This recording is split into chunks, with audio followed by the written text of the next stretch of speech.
नमः सिद्धेभ्यः शुद्धात्मने नमः। नमो जीर्णाणम। सभी को सादर शुद्धात्म वंदन। आज कार्तिक कृष्ण चतुर्दशी का यह शुभ मंगल पावन दिवस है और जो शाश्वत पर्व अष्टानी का पर्व चल रहे थे उसका भी अंतिम दिन यहाँ पर है। यह अष्टानी का पर्व वर्ष में 3 बार आते हैं, ऐसा यह शुभ प्रसंग। और आज के ही दिन 1008 तीर्थंकर श्री संभवनाथ स्वामी का जन्म कल्याणक तिथि का दिवस भी है और आज ही श्रीमद् रायचंद जी का जन्म दिवस भी है। ऐसे आज 4 शुभ प्रसंग हमारे लिए हैं और यह दिन संयम का उत्कृष्ट दिवस है। तो चलिए देखते हैं आज के इस दिवस पर श्री अष्टपाहुड़ जी परमागम ग्रंथ के दर्शन पाहुड़ के आधार से जो संदेश हमें प्राप्त हुआ है उसका हम वाचन करते हैं।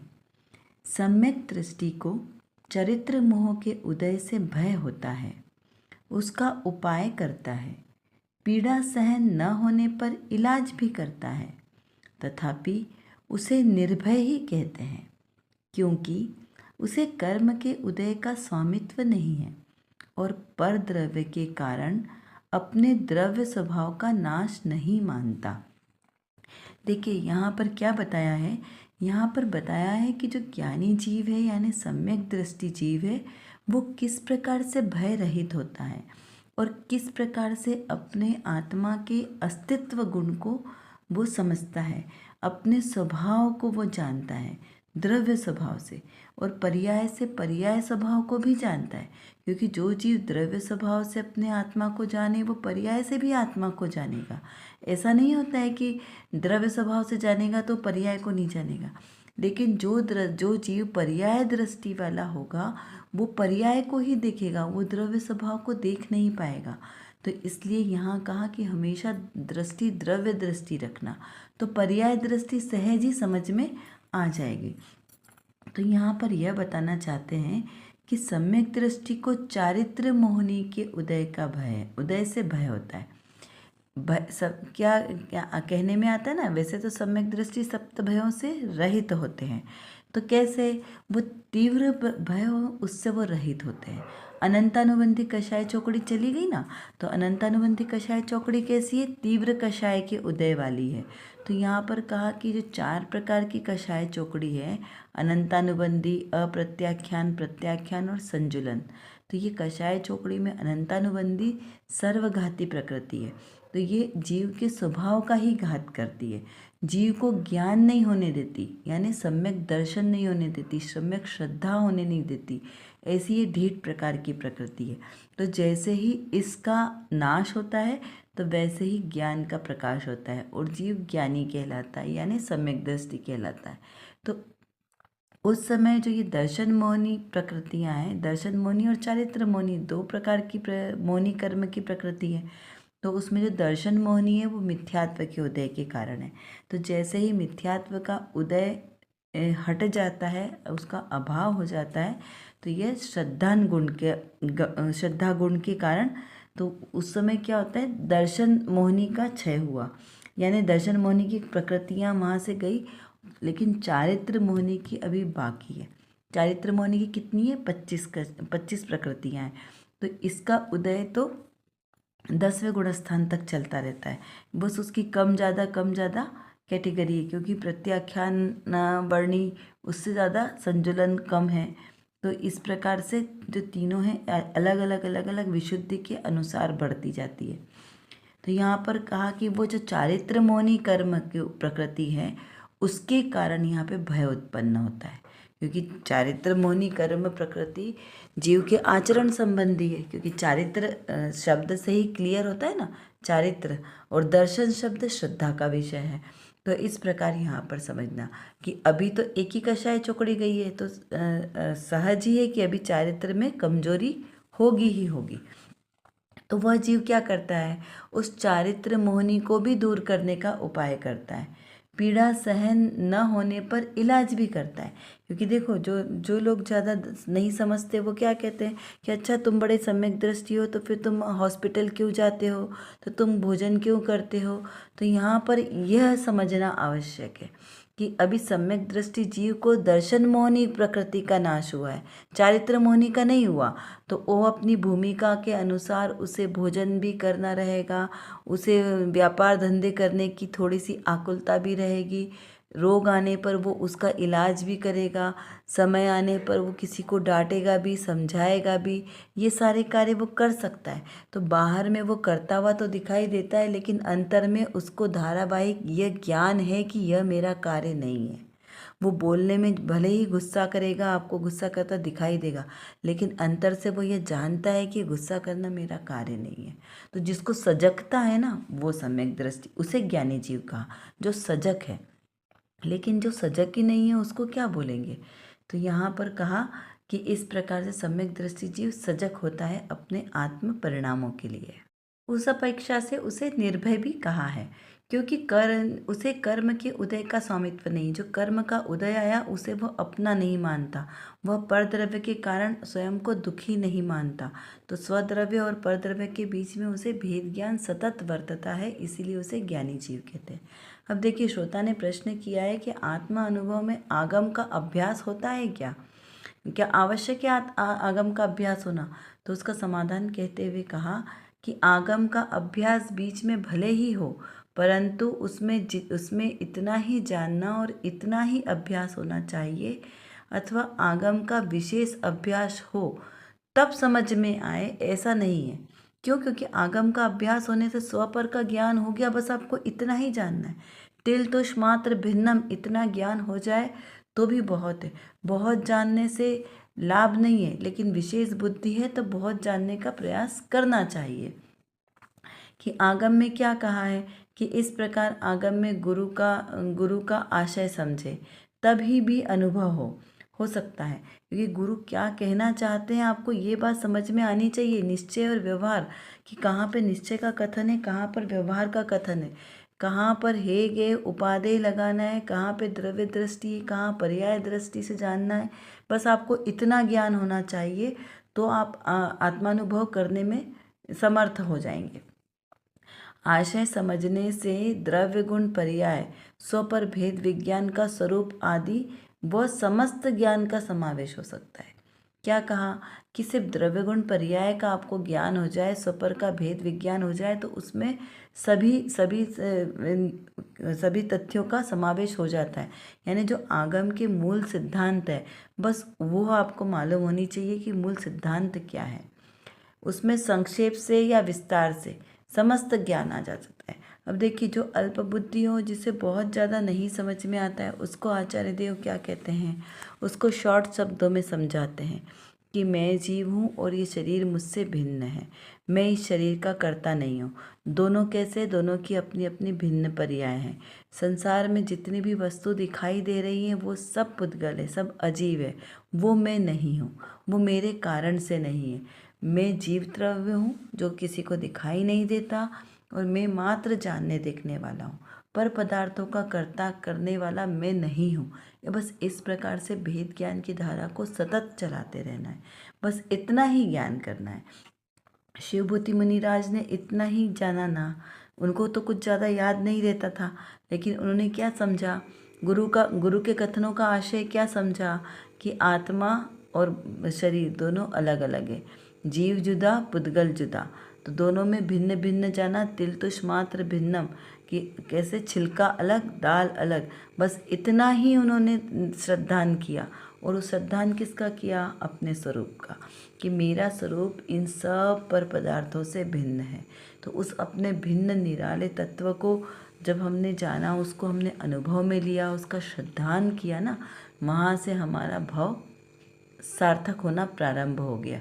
तो सिर्फ देखो, गुरुदेव श्री के वचनामृत का एक बहुत ही अच्छा बोल है, समस्त बहिर्मुख दृष्टि को अंतर्मुख करना, यही द्वादशांग का सार है। द्वादशांग का सार ही यही है कि बहिर्मुख दृष्टि को अंतर्मुख करना। तो इस प्रकार इसका आशय निकलता है। चलिए अब देखते हैं हम जन्म कल्याणक तिथि के प्रसंग पर आज जो संदेश हमें प्राप्त हुआ है, इसमें लिखा है कि आनंद स्वरूप और राग आकुलता स्वरूप है। इस प्रकार ज्ञानी को दोनों भिन्न भासते हैं। जिसे तत्व की दृष्टि हुई है उसे सम्यक ज्ञान होता है, जिसे दृष्टि नहीं हुई उसे चैतन्य और राग को भिन्न जानने की शक्ति नहीं है। त्रैकालिक नित्यानंद चैतन्य प्रभु पर दृष्टि जाने के साथ में जो ज्ञान होता है वह चैतन्य और राग को अत्यंत भिन्न जानता है। क्या कहा कि जो राग से भिन्न आत्मा को हमने अनुभव किया, जाना, वो आत्मा कैसा है? तो वो आनंद स्वरूप है, आकुलता से रहित है, यानी निराकुल स्वरूप ही है। कौन? वो राग से भिन्न आत्मा। और राग सहित आत्मा कैसा है? वो दुख रूप है और आकुलता रूप है। तो यहाँ पर मेरा आत्मा कैसा है? आनंद स्वरूप है।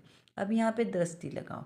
द्रव्य दृष्टि से आत्मा कभी भी आकुलता रूप होता ही नहीं है।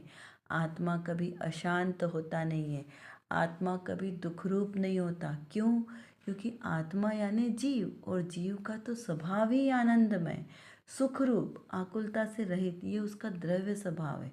लेकिन जब मेरा यह आत्मा विभाव रूप परिणमन करता है, अपने स्वभाव को छोड़कर विभाव रूप परिणमन करता है, तब उसे दुख की अनुभूति होती है।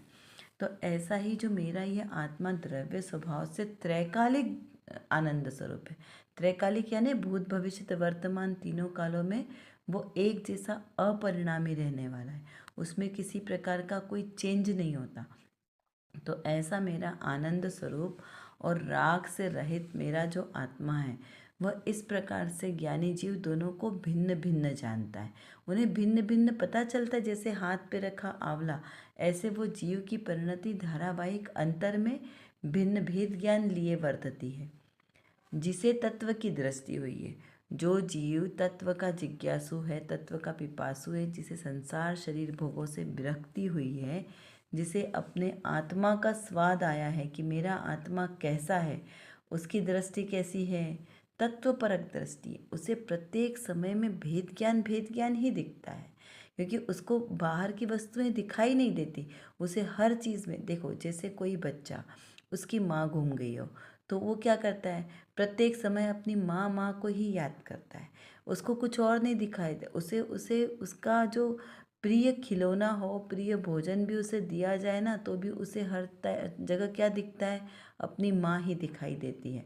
तो इस प्रकार जो जीव तत्व का जिज्ञासु है, जिसे मोक्ष जाने की इच्छा है, ऐसे मुमुक्षु जीव को प्रत्येक प्रसंग में भेद ज्ञान ही दिखाई देता है। और जिसे ऐसी दृष्टि प्रकट हुई है उसे सम्यक ज्ञान होता है। जिसे दृष्टि ही नहीं है, उसे चैतन्य और राग की दोनों की शक्ति भी पता नहीं है, और दोनों में उसे भेद ज्ञान भी नहीं करना आता है, तो उसकी यहाँ पर बात नहीं चल रही है। तो ऐसे भेद ज्ञान परक अपने आत्मस्वरूप को जानना और त्रैकालिक नित्यानंद शब्द, देखो क्या है? नित्यानंद। नित्य आनंद, नित्य का मतलब प्रति समय, नित्य प्रति समय रहने वाला आनंद। तो वो भी कैसा? त्रैकालिक। त्रैकालिक प्रति समय रहने वाले आनंद स्वरूप ये चैतन्य प्रभु पर दृष्टि जाना है। चैतन्य प्रभु कौन? मैं स्वयं। चैतन्यता से परिणत मैं प्रभु हूँ, प्रभुतावान हूँ।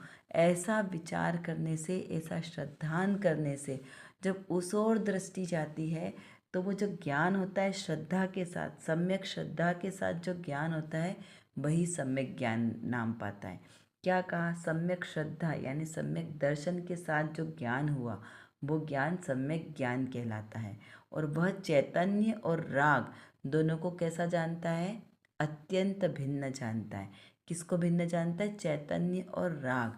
क्योंकि राग की परिणति मेरी नहीं है, राग विभाव भाव है, होता तो मेरे आत्मा में ही है, क्योंकि आत्मा ही तो विभाव रूप परिणमन करके राग करता है। कोई स्वभाव में तो राग है नहीं, स्वभाव से तो मेरा आत्मा राग से रहित है।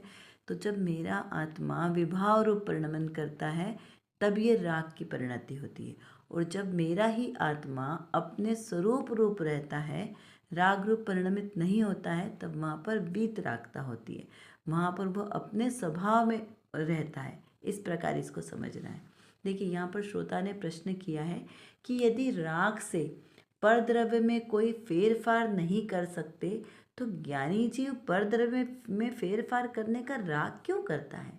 क्या प्रश्न किया कि जब भी राग से परद्रव्य में कोई फेरफार नहीं होता, कि राग आत्मा को कुछ बिगाड़ता सुधारता नहीं है, तो फिर ज्ञानी जीव राग को दूर करने का प्रयास क्यों करता रहता है?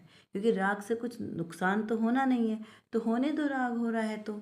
इस प्रकार से यहाँ पे बहुत ही सुंदर प्रश्न किया।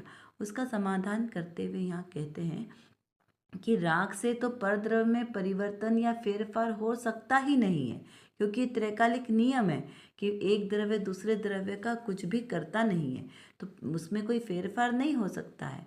फिर भी ज्ञानी को निर्बलता से राग आता है, क्योंकि उसको अभी अपने स्वभाव में दृढ़ता नहीं है ना, तो इस कारण से उसको राग आता है। तथापि वह उस राग का कर्ता नहीं होता है, उसको ज्ञेय बनाकर ज्ञाता रहता है। तो यहाँ पर क्या कहा कि जो ज्ञानी जीव है वो, यह तो पक्का नियम है, अकाट्य सत्य है कि ज्ञानी से परद्रव्य में कोई फेरफार होता नहीं है। राग का एक अंश मात्र भी ज्ञान की परिणति में मिक्स नहीं होता, विलीन नहीं होता। तो राग की क्रिया और ज्ञान की क्रिया दोनों ही अलग अलग है, क्योंकि दोनों ही कैसी, ज्ञान और वैराग्य दोनों ही एक दूसरे के पूरक है। तो जहाँ ज्ञान होगा वहाँ पर राग नहीं होगा, जहाँ राग है वहाँ पे ज्ञान नहीं होगा। तो दोनों में कोई कोई एक दूसरे को हस्तक्षेप नहीं करता, लेकिन फिर भी ज्ञानी जीव को इस राग के कारण निर्बलता हो जाती है। जैसे रामचंद्र जी को मोहिनी कर्म का उदय था ना, अभी चारित्र मोहिनी का शेष बचा हुआ। दर्शन मोहिनी तो पक्की थी, सम्यक दृष्टि जीव थे, लेकिन चारित्र मोहिनी के उदय से जो उनको राग का भाव आया अपने भाई के प्रति, तो उस राग के कारण क्या हुआ, वो उस मुर्दा को भी अपना भाई जीवित मान रहे थे। कितनी बड़ी मिथ्या कल्पना थी, जो वस्तु मुर्दा हो गई है उसको भी वो जीवित मान रहे थे। तो ये किसकी पराकाष्ठा है? ये मोह की पराकाष्ठा है, राग की पराकाष्ठा है। तो इस प्रकार वो ज्ञानी सम्यक दृष्टि जीव भी राग के कारण, उस किंचित राग के कारण अपने स्वभाव को से विपरीत कार्य कर रहे थे, निर्बल स्वयं को अनुभव कर रहे थे। तो इस प्रकार राग से जीव निर्बल बन जाता है। लेकिन उस काल में भी वो सम्यक दृष्टि जीव को यह भी मालूम था कि मैं इस राग का करता नहीं हूँ। ये कितनी बड़ी बात है कि वो राग करते हुए भी राग का कर्ता स्वयं को नहीं मानते, ये उन्हें सजगता होती है। लेकिन राग के अंश के कारण वो उससे छूट नहीं पाते, ऐसा समझना है। और ज्ञानी जी उस राग का कर्ता नहीं होता है, उसे ज्ञेय बनाकर मात्र उसका ज्ञाता रहता है। इसका क्या मतलब? उसे ज्ञेय बनाकर, ज्ञेय मतलब मात्र जानने योग्य बनाकर, उसका ज्ञाता रहना मतलब उसको मात्र जानना। देखो, ज्ञेय बनाना मतलब किसी वस्तु को परिणमित किया हमने, वो हमारे ज्ञान का विषय बना। और ज्ञाता रहना ये गुण है। ज्ञाता रहना यानी मात्र जानना, मात्र शब्द लगाए, मात्र जानना, कुछ करना नहीं, किसी वस्तु में फेरफार नहीं करना, किसी वस्तु को बदलना नहीं है, उठाना नहीं है, रखना नहीं है, मात्र क्या करना है, उसे जानना है, मात्र जानना। जैसे वो दर्पण जानता है, बस ठीक वैसे ही मात्र क्या करना है, जानना है। दर्पण ने क्या किया, सामने दर्पण है, उसके अंदर आप जो भी वस्तु को झलकाना चाहें आप उसे झलका सकते हैं। क्यों? क्योंकि दर्पण किसी को कुछ बोलेगा नहीं। दर्पण ना अच्छा बोलता है ना बुरा बोलता है, वो मात्र झलकाता रहता है, जो भी वस्तु उसके सामने से आई उसे बस झलका देता है। तो इस प्रकार से ज्ञानी जीव का स्वभाव भी होता है, वह परद्रव्य में किसी प्रकार का फेरफार नहीं करते, मात्र जानते हैं। परद्रव्य में फेरफार करने की अगर प्रवृत्ति हो कि मैं परद्रव्य को मिटा सकता हूँ, मैं परद्रव्य को सुधार सकता हूँ, बना सकता हूँ, तो यह बुद्धि ही मिथ्या बुद्धि है। इसे मिथ्यात्व कहते हैं, क्योंकि एक द्रव्य दूसरे द्रव्य का कर्ता नहीं है, ये तो नियम है। और यदि हमने परद्रव्य का कर्ता स्वयं को मान लिया, तो वहाँ पर हमारी सारा का सारा हमारा जो शास्त्र स्वाध्याय करना, नियम धर्म करना, आचरण करना, वो सारा हमारा वहाँ पे जीरो हो जाएगा। क्यों? क्योंकि मिथ्यात्व का अंश प्रवेश हो गया। और जैन शासन में मिथ्यात्व का अंश भी बुरा है, ऐसा टोडरमल जी ने बहुत सुंदर लिखा है मोक्ष मार्ग प्रकाशक जी के आधार से, कि सम्यक दृष्टि जीव को मिथ्यात्व का पोषण नहीं करना चाहिए। अब वो मिथ्यात्व क्या है, इसे बहुत शांति से समझेंगे तो बहुत ही आसानी से समझ में आ जाएगा। देखो, राग के वश हम परवस्तु में फेरफार करने का विचार करते हैं, लेकिन वस्तु का परिणमन अपनी ही योग्यता के अनुसार होता है, अपने कर्म के अनुसार होता है। नेमिनाथ भगवान के जीवन की घटना से हमें प्रमाणित होता है कि कैसे जो दिव्य ध्वनि में जैसा आया वैसा का वैसा ही कार्य हुआ। फेरफार करने के लिए जरासंध कुमार के बाण से श्री कृष्ण जी की मृत्यु होना बताया, और दीपायन मुनि के क्रोध में वश होकर जो यादव कुमारों के द्वारा क्रोध दिलाया जाएगा और उनके कारण द्वारिका भस्म होगी। तो वो सारी घटनाएं वैसे ही घटी कि नहीं? सबने कितना प्रयास किया उसे रोकने का। जरासंध पहले ही छोड़कर चले गए, नगर छोड़कर चले गए, लेकिन उन्हीं के बाण से उनकी मृत्यु हुई। दीपायन उस समय तो कुमार अवस्था में थे, जो श्री कृष्ण जी के मामा थे वो चले गए, लेकिन क्या हुआ, 12 वर्ष के बाद वो अधिक माह को भूल गए और वापस वही सारी घटना हुई जैसी दिव्य ध्वनि में आई थी, और उसके कारण द्वारिका जली भस्म हुई। यानी फेरफार करने का कितना प्रयास किया गया, लेकिन फेरफार हुआ क्या? नहीं हुआ ना। और देखो, फेरफार होना था तो वाणी में क्या आया था कि मुनि दीपायन, उन्होंने कुमार दीपायन नहीं बोला था। यदि चाहते तो दीपायन कुमार ये विचार कर सकते थे कि दिव्य ध्वनि में तो आया है कि मुनि दीपायन, तो मैं मुनि अवस्था धारण ही नहीं करता हूँ, तो द्वारिका जलेगी नहीं। बस इतना ही अगर वो विचार कर लेते, और यदि वो मुनि धर्म धारण नहीं करते तो द्वारिका का नाश भी नहीं होता। लेकिन क्या हुआ, वो समोसरण से उठ के गए और उन्होंने जाके दीक्षा ले ली। तो इस प्रकार से जो होना है वो निश्चित ही होता है। हमारी ही भूल है कि हम परद्रव्य में राग करते हैं, किसी को बचाने का भाव, किसी के विनाश का भाव। तो ये फेरफार करने के कारण ही हमारी संतति चलती रहती है। जबकि हमें मानना क्या है कि परद्रव्य में कोई भी फेरफार हमारे द्वारा नहीं किया जा सकता। क्यों? क्योंकि मैं अकर्ता स्वभावी हूँ, मात्र जानने वाला हूँ। तो यदि इस प्रकार का हम विचार कर लेंगे ना, तो ये हमारी मिथ्या बुद्धि ही नष्ट हो जाएगी। चलिए अब कुछ प्रश्नों के माध्यम से थोड़ा सा चिंतन धारा को बढ़ाते हैं। सम्यक दृष्टि को भय किस कर्म के उदय से होते हैं, इसका विचार कीजिए। द्रव्य गुण पर्याय को समझना आवश्यक क्यों है? यही नहीं समझेंगे तो उससे क्या हमें नुकसान होगा? स्वद्रव्य और परद्रव्य से भिन्न मैं यानी मेरा आत्मा कैसा है, इसका विचार करें, उसके स्वरूप का विचार करना है। राग से किस प्रकार मुझे दुख होता है और वीतराग भाव से किस प्रकार से सुख होता है, इसका विचार करना है। ज्ञानी जीव किस प्रकार से राग करते हुए भी राग से भिन्न है, इसका सावधानी से चिंतन कीजिए और विचार करो कि जब ज्ञानी जीव कहाँ किसे है और मैं कौन हूँ, इसका हमें विचार करना है। कर विचार तो पाम, हम जितना विचार करेंगे उतना ही हमारा विषय क्लियर होगा, क्योंकि हमारे पास समय की कमी है और जानना बहुत ज़्यादा है। और किसको जानना है? अपने ही ज्ञायक स्वभाव को जानना है। तो जब तक हम अपने इस ज्ञायक स्वभाव को नहीं जानेंगे तब तक हमारा कोई भी कार्य सिद्ध नहीं हो सकता।